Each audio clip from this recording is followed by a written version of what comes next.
Hi friends, welcome to Nicedaykitchen. இன்னைக்கு என்ன பார்க்க போறோம்னா தோசைனா எல்லாருக்குமே பிடிக்கும். அந்த தோசையில மூணு வெரைட்டியான தோசை தான் பார்க்க போறோம். ஃபர்ஸ்ட் பாத்தீங்கன்னா முட்டை கீமா தோசை, ரெண்டாவது பாத்துக்கிட்டீங்கன்னா கொத்தமல்லி தோசை, மூணாவது தக்காளி தோசை. மூணு தோசையும் எப்படி செய்யலாம்னு பார்க்கலாம். ஃபர்ஸ்ட் பாத்துக்கிட்டீங்கன்னா மிக்ஸி ஜார்ல ஒரு துண்டு இஞ்சி, 4 பூண்டு போட்டுக்கோங்க. 2 தக்காளி பொடியா கட் பண்ணது அதையும் போட்டுக்கலாம். எல்லாத்தையும் அரைச்சிட்டு வந்துருங்க. ஸ்டவ்வில் பேன் வச்சுக்கோங்க. நல்லா சூடானதுக்கு அப்புறம் கொஞ்சம் எண்ணெய் போட்டுக்கலாம். எண்ணெய் நல்லா சூடாயிடுச்சு. பெரிய வெங்காயம் 2 பொடியாக கட் பண்ணதை போட்டுக்கோங்க. கொஞ்சம் உப்பு. வெங்காயம் நல்லா வதக்கிடுங்க. வெங்காயம் நல்லா வதக்கியாச்சு. நம்ம அரைச்சி வச்ச தக்காளியை போட்டுடலாம். இதே நல்லா மிக்ஸ் பண்ணி விட்டுருங்க. தக்காளி நல்லா வதங்கிடுச்சு. 1/4 டீஸ்பூன் மஞ்சள் தூள் போட்டுக்கலாம். 1/2 டீஸ்பூன் சில்லி பவுடர், 1/2 டீஸ்பூன் தனியா பவுடர், கரம் மசாலா தூள் 1/2 டீஸ்பூன். எல்லாத்தையும் எண்ணெயிலே நல்லா வதக்கிடுங்க. மசாலா நல்லா வதங்கிடுச்சு. 3 முட்டையை போட்டுடலாம். எல்லாத்தையும் நல்லா மிக்ஸ் பண்ணி விட்டுருங்க.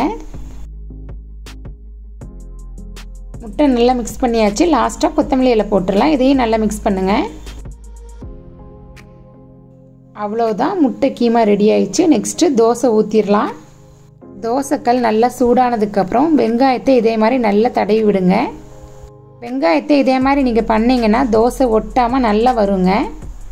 தோசை ஊற்றிடலாம். ஆல்ரெடி என்னோடய சேனலில் இட்லி மாவு எப்படி அரைக்கிறதுன்னு போட்டிருக்கிறேன். அதே அளவில் செஞ்சு பாருங்கள். இட்லி தோசை ரெண்டுமே நல்லா சாஃப்டாக வருங்க. அடுப்பை கம்மியாகவே வச்சுக்கோங்க. சுற்றி எண்ணெய் ஊற்றிக்கலாம். அடுத்து பார்த்துக்கிட்டிங்கன்னா ரெடி பண்ணி வச்ச முட்டை கீமாவை மேலே போட்டுடலாம். இதே மாதிரி சின்ன ஸ்பூன் வச்சு மேலே இப்படி தூவி விடுங்க. எல்லாம் போட்டதுக்கப்புறம் ஸ்பூன் வச்சு இதே மாதிரி அமுக்கி விடுங்க. அப்போ தான் நல்லா செட் ஆகும். தோசையை மூடி போட்டு க்ளோஸ் பண்ணிடுங்க. 3 நிமிஷம் கழித்து ஓப்பன் பண்ணி பார்க்கலாம். சூப்பராக வெந்துருச்சு பாருங்கள். தோசையை மாற்றி போட்டுடலாம்.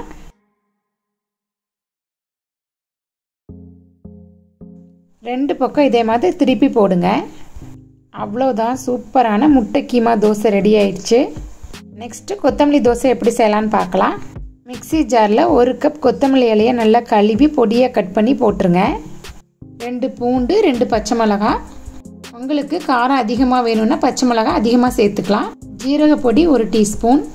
எல்லாத்தையும் தண்ணி ஊற்றி கொஞ்சம் அரைச்சிக்கோங்க. தோசை மாவில் அரைச்ச பேஸ்ட்டை போட்டுடலாம். எல்லாத்தையும் நல்லா மிக்ஸ் பண்ணிடுங்க.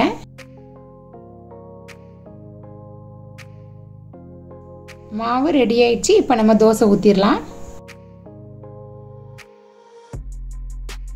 அடுப்பை கம்மி பண்ணிக்கோங்க. இப்போ நம்ம தோசையை ஊற்றிடலாம். மெல்லிசாக ஊற்றுங்க. சுற்றி எண்ணெய் ஊற்றிக்கலாம். தோசை வெந்துருச்சு. நம்ம திருப்பி போட்டுடலாம். தோசை நல்லா வெந்ததுக்கப்புறம் கொத்தமல்லி இலையோட வாசனை சூப்பராக இருக்குது.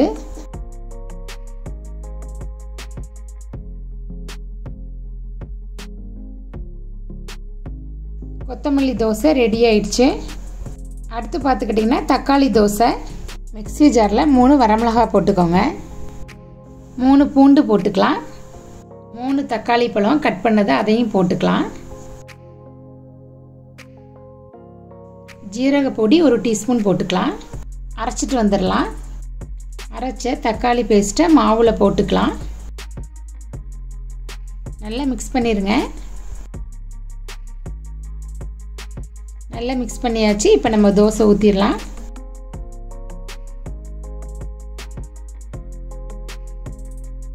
தக்காளி தோசையும் மெல்லிசாக போடுங்க.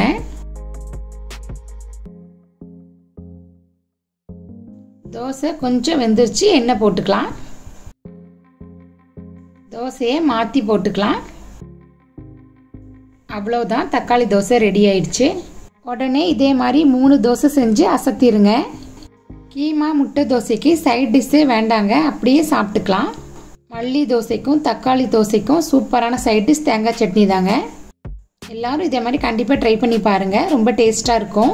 இந்த வீடியோ பிடிச்சிருந்தா லைக் பண்ணுங்கள், ஷேர் பண்ணுங்கள், மறக்காமல் சப்ஸ்கிரைப் பண்ணிடுங்க. தேங்க்ஸ் ஃபார் வாட்சிங்.